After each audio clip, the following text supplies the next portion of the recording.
Bonsoir à tous, ici Monsieur Cacahuète et Zo. ce soir nous sommes jeudi soir, jeudi 22 mars 2018 et le premier parlons DVD de la semaine, donc c'est ce soir et pas vendredi soir. Puisque on a d'autres choses de prévues pour demain soir, donc voilà, c'est comme ça, on a décalé. Alors la dernière fois c'était quoi qu'on avait vu? C'était moi qui avais choisi mais je me souviens déjà plus. Est-ce que tu te souviens, Zulut? C'était quoi le film la dernière fois? Alors il y avait Beth et l'autre après Beth, c'était Bef, c'est quoi Bef? La vie après Beth et Life après. Ah, ouais, on a vu Life After Beth, après on a vu autre chose. Euh, c'était la comédie, science-fiction, c'était quoi? Ah ben je sais plus.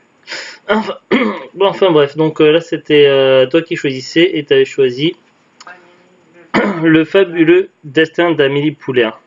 Donc c'est un film, un DVD que tu avais depuis longue date, qui vient de ta collection et qui est assez ancien. D'ailleurs, il y avait quelques rayures, donc c'était un peu inquiète sur le fait qu'il passe, surtout la peur que ça saute un chapitre ou quoi, parce qu'on a des fois il suffit d'une simple d'une simple, qu'on s'appelle pas empreinte de doigt, mais qu'on appelle ça, une simple trace de doigt ou d'une micro rayure pour que le DVD ne se lise pas entièrement. Des fois, il est films, tout ça, donc c'est embêtant. Donc là, on a un peu peur, mais c'est passé entièrement. Alors, disons que Le fabuleux destin d'Amélie Poulain, donc c'est un film que j'étais passé complètement à côté. C'est un film qui a eu un énorme succès. J'en avais beaucoup entendu parler et justement c'est peut-être pour ça que c'était un film que j'ai jamais cherché à voir, à regarder, parce qu'il y a eu tellement de tapage dessus que j'avais trouvé ça agaçant. Voilà, je crois que c'est le mot pour dire. Et donc c'était pas un film que j'avais cherché à voir tout court. Et puis il y a The Glue qui m'a fait découvrir un groupe, un groupe de musique, les Fatal Picard. Et j'aime beaucoup leurs chansons, pas toutes, mais il y a beaucoup de chansons que j'aime de ce groupe-là. On ne peut pas l'aimer. Bah, il y en a pas plus que ça, mais voilà. Mais par contre, il y en a que j'adore. Et parmi les chansons que j'aime beaucoup du groupe des Fatal Picard, il y a une chanson, c'est sur le film Amélie Poulain, qui est vraiment géniale cette chanson. Et c'est vrai que donc déjà, il y a le petit côté curiosité, tout ça, pour savoir finalement qu'est-ce qui se passe vraiment dans ce film-là. Alors avant de vous en parler plus et de vous donner mon avis, je vais vous lire le synopsis qui est au dos. Enfin, s'il y en a un. Eh ben, Apollo 18. ben non, il n'y a pas de synopsis. Apollo 18. Ah oui, voilà, la semaine dernière, oui, le dernier film qu'on avait vu, c'était Apollo 18. J'aurais voulu vous lire le synopsis du film, mais vous voyez comme moi, il n'y en a pas. Je crois que c'est la toute première fois que je vois un DVD où il n'y a pas de synopsis ou de résumé au dos du DVD. Il n'y a même pas de citation, parce que d'habitude sur les DVD, il y a au moins une ou deux citations de magazines qui parlent du film. Il n'y a rien. Oui, mais il n'y a pas besoin. Mais il n'y a rien, il y a juste écrit Amélie, elle va changer votre vie. Bon, je vais essayer de vous faire un résumé court sans spoiler. Disons que Amélie Poulain, donc ça commence par une voix off, donc qui explique un petit peu, qui met le cadre autour, qui présente d'abord les parents d'Amélie Poulain, puis Amélie Poulain de son enfance jusqu'à l'époque actuelle, les épreuves qu'elle a traversées, des difficultés, des soucis, tout ça. Et puis, et donc, on nous explique qu'elle a de l'imagination et qu'elle voit les choses pas de la même façon que nous. Elle voit les choses à sa manière. Elle a son monde. Elle a un petit peu son monde, mais elle est quand même ancrée dans la réalité, puisque les choses que l'on verra dans le film, tout ça, qui après. Si, elle a son monde, mais elle sait faire par-dessus. Oui, non, mais c'est quand même ancré dans la réalité, mais du coup, il y a des choses qui changent. Et elle voit les personnes d'une certaine façon qui ne sont pas forcément la réalité. Ce qui fait que du coup au niveau des couleurs, tout ça, donc ça fait des couleurs un petit peu jaunes, tout ça. Alors donc c'est assez particulier. Donc avant de vous résumer un peu plus, donc il faut que je vous parle du film en lui-même. et de mes premières impressions. Alors, en, en fait, c'est bah déjà, c'était réalisé par Jean-Pierre Jeunet. C'est pas évident de commencer à parler de ce film-là. Jean-Pierre Jeunet, donc j'ai pas vu beaucoup de films de lui, mais c'est un réalisateur que je connaissais pour Alien la Résurrection, donc le quatrième Alien, un film que j'avais bien aimé. Pas mon préféré, donc sur la quadrilogie, donc je parle des 4 premiers films Alien, je ne parle pas du dernier qui est sorti l'année dernière, ni de Prometheus, puisque c'est des films à part qui se situent au niveau antérieur à Alien dans la chronologie, et je ne parle pas non plus des Alien vs Predator qui sont divertissants, mais sans plus, qui sont moins recherchés que les films de la quadrilogie Alien. Donc personnellement mes préférés donc c'est Alien 1 et Alien 2. Pour moi, ces deux films, ils sont géniaux. Donc, j'allais dire génial, mais non, on dit géniaux. Réalisés, donc l'un qui est réalisé par Ridley Scott et l'autre par James Cameron, si je ne me trompe pas. C'est des films donc à voir et à revoir. Donc après, des fois, il y a des versions normales, des director's cut. Il y a eu plusieurs versions différentes, mais qui sont vraiment géniaux. Donc pour moi, je les classe ex aequo premier. Après, ensuite, en suivant, je classe donc le film Alien la Résurrection de Jean-Pierre Jeunet, donc ce réalisateur-là, qui est vraiment bien. Mais bon, c'est sûr que par rapport à Alien 1 et 2, voilà quoi. Et mon moins préféré, celui que j'aime le moins de la quadrilogie, c'est Alien 3. Qui a été réalisé par David Fincher, je crois.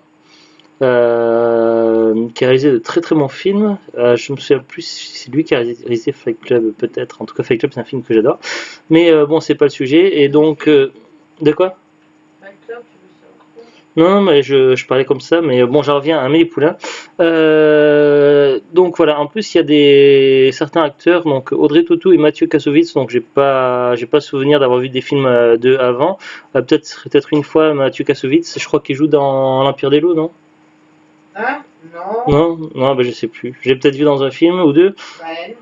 Dans quoi? La haine. Non, mais ça me dit rien ça. Audrey Tautou, je crois que je l'ai jamais vu dans aucun film. Et dans les personnages secondaires, il y a.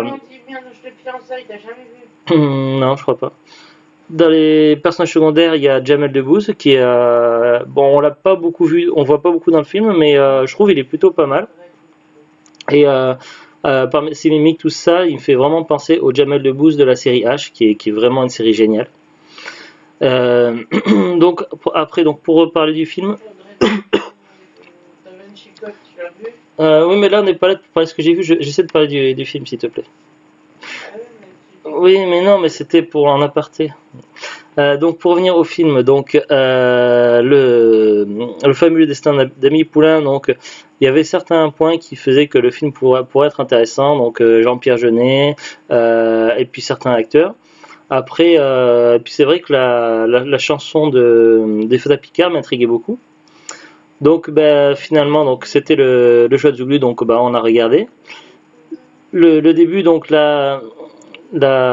me perturbe un peu. Donc le début, j'étais un petit peu décontenancé, c'est-à-dire que il y a eu tellement de bruit par rapport à ce film, j'ai tellement entendu dire que ce film était génial, tout ça incroyable, et j'ai eu un peu de mal à accrocher. Au début, je parle du début, je ne m'ennuyais pas, mais il y avait un souci, c'est-à-dire que la voix off, la voix narrateur était trop présente dans les débuts, et en fait, dès que du coup, c'était des bouts de scène découpés, tout ça, et comme c'était quelque chose d'original, donc l'original était là, bien présente, mais dès que le film commençait à prendre, t'as la voix off qui cassait tout, et du coup, je trouve ça dommage en fait. La façon dont ça a été amené et cette voix off, cette voix narratrice qui finalement a rendu pour moi le début assez frustrant en fait. Et du coup, le moment où la magie commence à prendre, à chaque fois la voix narratrice qui cassait tout, et ça m'a un peu déçu. Mais finalement, donc, à un moment donné, donc la voix off, elle finit par disparaître. Et donc les personnages, donc bon, on suit le personnage principal évidemment, donc Amélie Poulain qui est jouée par Audrey Tautou. Donc on suit ses pérégrinations, son aventure, tout ça, ce qui se passe, ses connexions avec les autres personnages, tout ça, et finalement on se prend très vite au jeu. Et là, à partir du moment où on n'a plus la voix off, on n'a plus le narrateur, à ce moment-là, la magie démarre vraiment. Et là, Bah, je parle de mon point de vue. Et pour moi, donc la magie démarre et là vraiment, donc là j'ai complètement accroché à l'histoire, tout ça et tout finissait par prendre son sens. Et donc on voyait les connexions et tout. Donc c'était Amélie Poulain qui est quand même une personne pour moi que je trouve assez fragile et qui a eu une enfance assez particulière et qui connaît pas vraiment les choses de la vie et du coup elle Si a, elle les connaît, mais elle les a connues tard. oui, mais je parle pas forcément de manière sexuelle. Non, je te parle pas de ça. Ah, mais oui, non, mais donc pour moi, je veux dire, elle est pas vraiment en phase avec le monde réel, tout ça. Ça c'est compliqué pour elle. Elle a quand même un métier, elle travaille, donc elle travaille dans un bar. Elle fait le service, elle essaie mais elle a pas d'ancrage dans la réalité. Et finalement, donc il y a un événement, je crois que tout part de, tu vas me dire si c'est ça ou pas, mais pour moi, je pense que tout part du moment où elle trouve une cachette secrète dans l'appartement et d'une boîte. Ben oui, parce que elle se met un défi et c'est à partir de ce défi-là que sa vie, Mm. que tout le film est. Oui, elle se fixe un objectif et si elle échoue, elle laisse tomber. Et si elle réussit, à ce moment-là, ça voudra dire que ce sera ça, sa vie, tout ça. Et donc, son défi est de restituer la boîte et son contenu à la personne à qui elle appartient à l'origine. Et donc, elle va suivre un chemin, donc elle va mener une enquête, tout ça, pour aller à son objectif. Finalement, réalisant son objectif, elle va jouer en quelque sorte les justicières. C'est-à-dire qu'elle va essayer d'aider les gens à faire un petit peu comme un docteur à sa façon. C'est-à-dire qu'elle va soigner les gens, mais je ne parle pas d'un docteur en médecine ou qui soigne les maladies, ni un docteur qui soigne les problèmes psychologiques. Non, c'est encore autre chose. Un docteur en relation, en quelque sorte, en relation humaine. Et elle va soigner d'une certaine façon le cœur des gens. Donc, elle va de manière en interagissant sans forcément agir directement, donc de manière indirecte. Elle va faire des petites choses, dire des petits mots, des trucs comme ça qui vont lancer un petit peu comme un mécanisme, c'est-à-dire que Le but, c'est d'améliorer. vous voyez les dominos et un petit domino qu'on fait tomber et tous les autres dominos tombent les uns après les autres.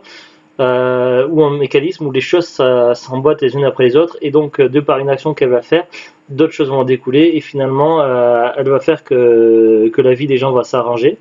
Oui, elle va améliorer la vie des gens. Oui, voilà.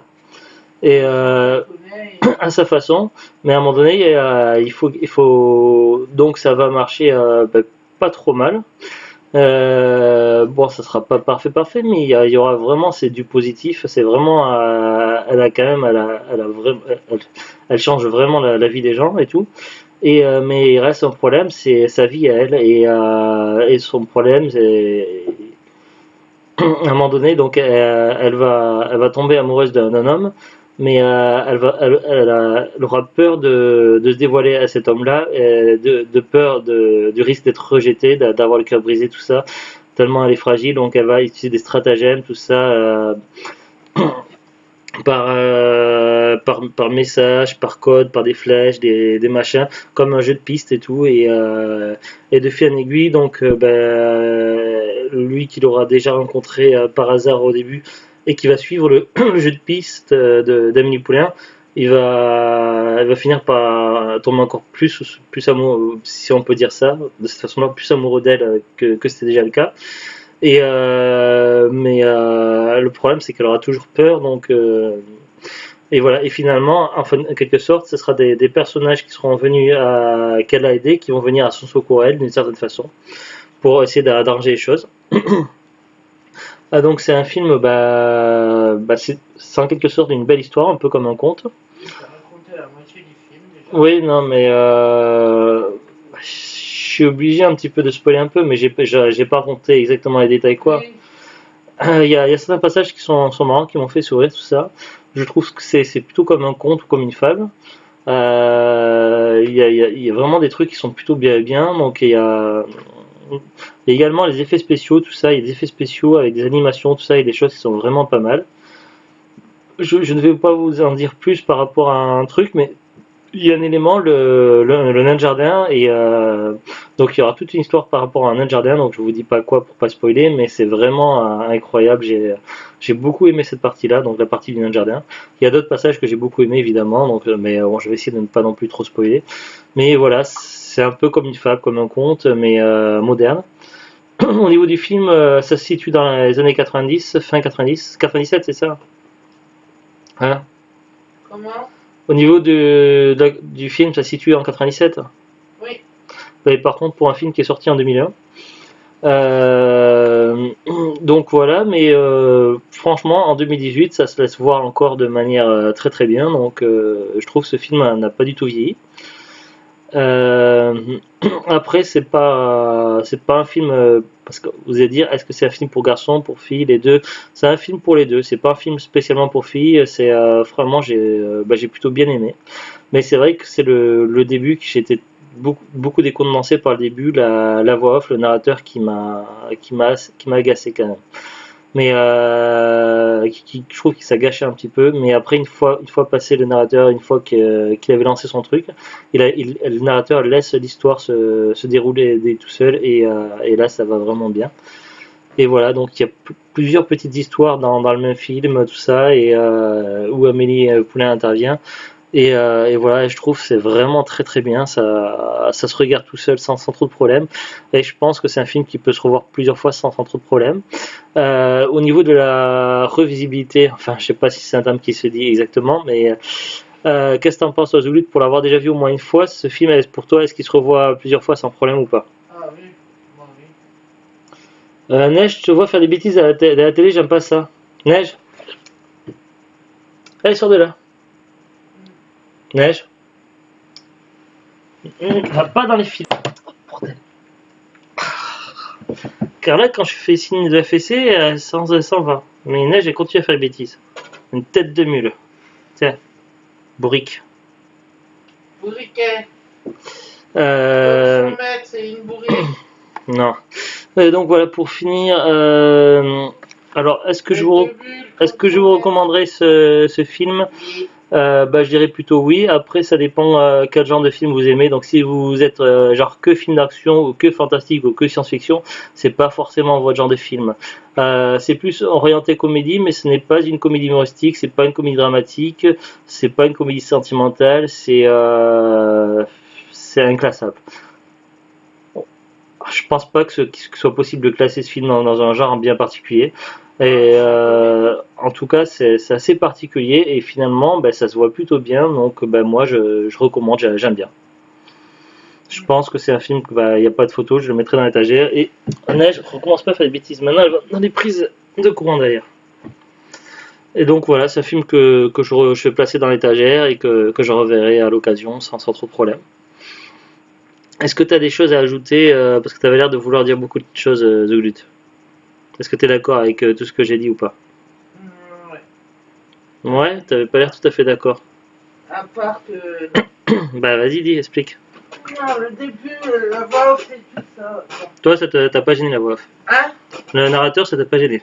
Mais non, mais c'est. C'est normal, c'est. Voilà, quand tu connais le film et tout ça, ça gêne pas, c'est. Ça explique, c'est la mise en. Mise en situation. C'est la mise en place des personnages et tout Ouais. ça. Mais Et puis bon, c'est du Jeunet, et des fois je veux bien il est comprendre. assez spécial hein, dans cette. Je veux bien comprendre la mise en place personnage tout ça, mais j'ai trouvé ça assez long quand même. Le narrateur pour moi, il est resté longtemps. Non. Après, c'est l'impression que j'ai eue. Mais toi, non, toi, ça t'a pas gêné. Et apparemment, ça serait typique de ce réalisateur là, de Jean-Pierre Jeunet. Non, c'est pas typique, mais c'est du Jeunet. Jeunet, pour moi, C'est dans son. Il est assez spécial dans ces choses. Quand on voit des scènes ou. Ouais. Ah, je te fais mal. C'est un réalisateur qui aime bien casser les choses. Casser les choses. Faire pas de la même manière que tout le monde, quoi. Dans le sens lui casser les règles, faire son truc à lui pour montrer. Voilà. Moi, je sens que tu fais une bêtise, Neige, mais je suis pas d'accord. Casser les codes. Ouais, voilà. Bah, peut-être pas dans forcément tous ses films, mais c'est son genre habituel parce que bah, je me souviens plus de Alien la résurrection parce que ça fait très longtemps que je l'ai pas vu, mais c'est un film que j'ai dû voir au moins deux trois fois. Mais j'ai pas trouvé de style bien particulier, d'original Ouais, comme non. d'Amélie Poulain par rapport à ce film-là. Puis il y a son acteur fétiche aussi, toujours. Oui, apparemment, il a un acteur fétiche qui joue dans tous ses films et qui a joué également, un acteur français qui a joué également dans Alien la Ah résurrection. oui, bah oui, dans tous ces films, Mm. à partir de Delicatessen qu'ils ont fait ensemble, dans tous les films, il apparaît lui. Donc ouais, voilà, j'ai trouvé ça plutôt classique dans la mise en scène, la construction d'Alien la résurrection par rapport à Amélie Poulain, mais voilà. D'autres choses à rajouter? Non. D'accord. Bah, sur ce, donc on vous dit, j'en perds mes mots. Je vous dis bonne soirée, à bientôt, bon week-end et au revoir. Au revoir. Au revoir.